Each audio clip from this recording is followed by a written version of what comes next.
বন্ধুত্বের ফাটা চিংড়ি। একদিন যাদের সাথে হেসে গড়েছে দিন,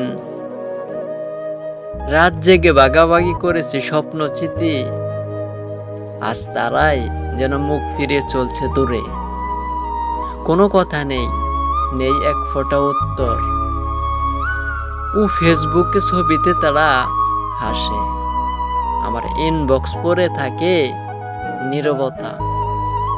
ভেবেছিলাম বন্ধু মানে চিরকাল, কিন্তু এখন বুঝি সময় বদলায়, মানুষও বদলায়। অপমানের সেই ফাটা চিংড়িতে পড়ে চিনে ফেলেছি কারা ছিল আপন, কারা শুধু সঙ্গী ছিল সুবিধার দিনে।